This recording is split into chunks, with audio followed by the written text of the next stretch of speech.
Assalamualaikum warahmatullahi ta'ala wabarakatuh. Saya Muhammad Nabil Haikal bin Zuraimi, daripada Diploma Pendidikan Islam, nombor kad matrik 220304001. Di sini saya ingin membentangkan integrasi kaum. Daripada integrasi kaum ni kita dapat lihat banyak perkauman di Malaysia, sama ada Melayu, India dan Cina, dan di semenanjung Malaysia juga. Okey, di sini saya ingin menerangkan integrasi kaum itu apa. Malaysia ialah sebuah negara yang penduduknya terdiri daripada pelbagai kaum yang mengamalkan cara hidup yang tersendiri. Perbezaan ini dapat dilihat melalui bahasa, politik, ekonomi, tempat tinggal dan hubungan sosial. Masyarakat Malaysia terdiri daripada kaum Cina, kaum India, kaum Melayu, manakala di Sabah dan Sarawak terdapat kaum Kadazan, Iban, Kayan, Bajau, Bidayuh dan banyak lagi. Di sini kita dapat lihat banyak perkauman di Malaysia. Yang kedua pula, integrasi pula membawa maksud menyatuan kelompok masyarakat yang mempunyai latar belakang yang berbeza, lalu menjadi satu identiti yang terikat dalam kepentingan bersama. Ia juga berperanan untuk menyatu padukan pelbagai kelompok dalam masyarakat melalui identiti bersama, kerana perpaduan rakyat menjadi teras kepada kemerdekaan negara yang berdaulat. Okey, yang ketiga, Malaysia seperti negara lain yang ingin mencapai kemajuan dan sedang menuju negara maju berdasarkan Wawasan 2020. Oleh itu, bagi mencapai impian negara ini, mestilah menyatu padukan semua kaum dengan melaksanakan pelbagai dasar seperti rukun negara, dasar pendidikan, dasar kebudayaan kebangsaan, dasar ekonomi baru, Wawasan 2020 dan dasar pembangunan negara. Justru itu, semua kaum di Malaysia diwajibkan memahami, menerima, menghormati dan mengamalkan nilai hidup dan identiti yang sama bagi membentuk rakyat yang sama selaras dengan impian konsep satu Malaysia. Yang keempat, integrasi dan perpaduan kaum memainkan peranan yang sangat besar dalam memajukan negara. Oleh yang demikian, kerajaan menjadikan sektor pendidikan untuk memupuk perpaduan dan integrasi yang kuat di antara kaum-kaum di Malaysia. Perpaduan merupakan suatu yang menyatu padukan anggota masyarakat dan negara seluruhnya melalui ideologi negara, supaya setiap anggota masyarakat dapat membentuk satu identiti dan nilai bersama serta satu perasaan kebangsaan bersama di kalangan mereka. Manakala integrasi bermaksud menyatukan etnik-etnik atau kelompok-kelompok yang tersaing pada asalnya kepada satu bentuk yang lain. Okey, proses integrasi ni ada 4, iaitu segregasi, akomodasi, asimilasi dan amalgamasi. Segregasi merupakan hubungan yang bersifat pemisahan di antara etnik-etnik di dalam sebuah negara. Pemisahan berlaku dalam beberapa keadaan, iaitu wujud dengan undang-undang atau tidak. Contohnya, segregasi ialah dasar apartheid yang pernah diamalkan di Afrika Selatan. Yang kedua pula, akomodasi. Akomodasi merupakan proses mempertahankan nilai dan norma-norma etnik masing-masing.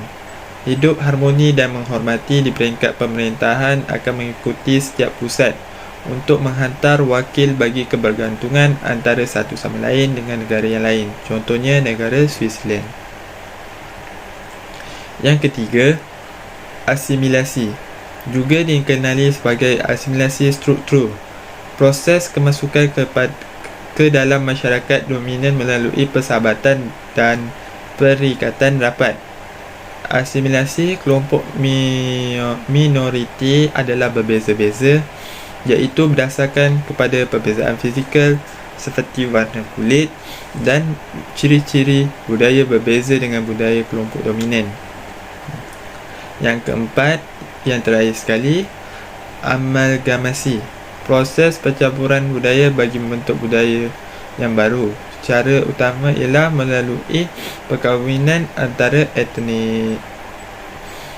Maksudnya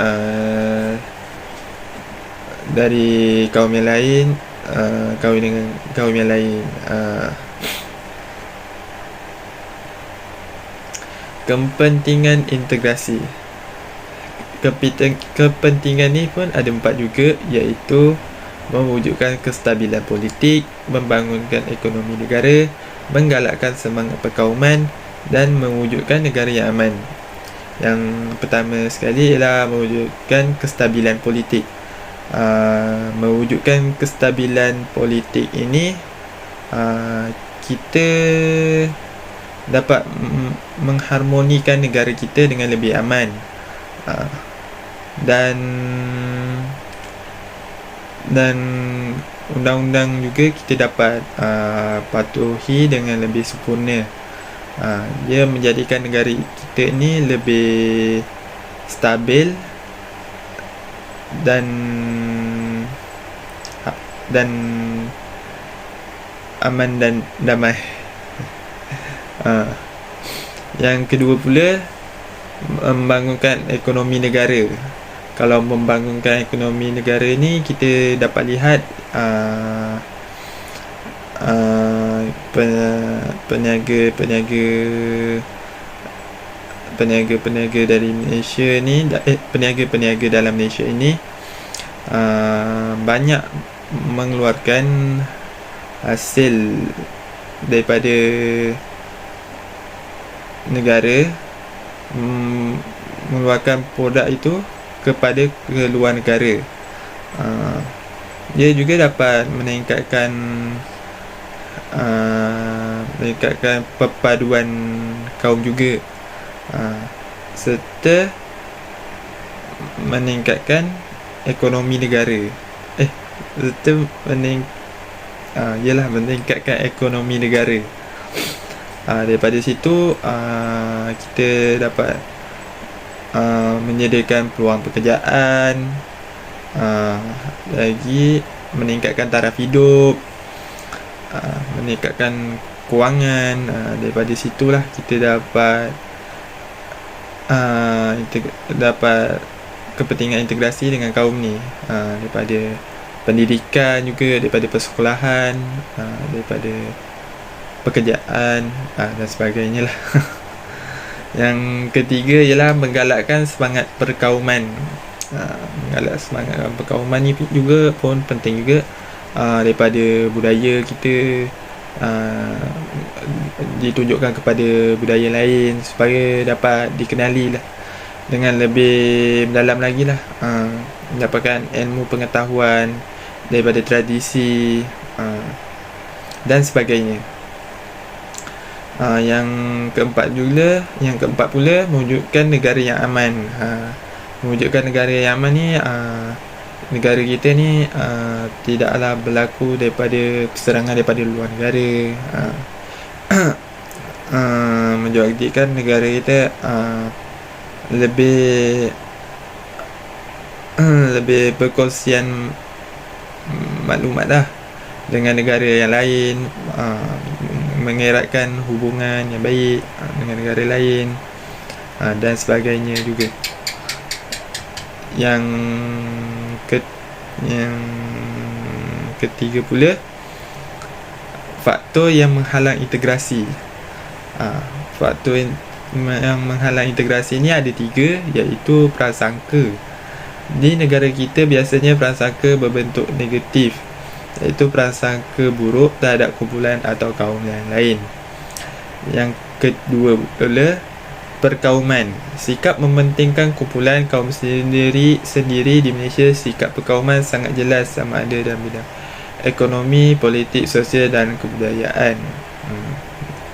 Yang ketiga, etnosentrisme, iaitu unsur-unsur budaya sendiri adalah lebih agung daripada unsur budaya lain. Jika bertentangan atau berbeza daripada budaya sendiri, ia akan dianggap salah, tidak baik atau berbahaya. Kesimpulannya, kita dapat lihat bukan mudah untuk mencapai negara yang berintegrasi kaum ini sekarang. Justru itu, setiap satu warga Malaysia perlu berasa bersyukur di atas kejayaan yang diperolehi ini. Salah satu medium atau alat penyatuan rakyat Malaysia adalah melalui pendidikan kebangsaan.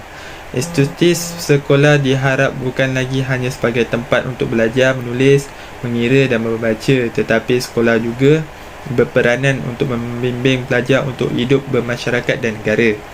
Kaedah ini dianggap paling efektif kerana setiap orang pasti akan melangkah ke alam persekolahan dan keadaan ini sedikit sebanyak dapat membantu meningkatkan semangat cinta akan negara.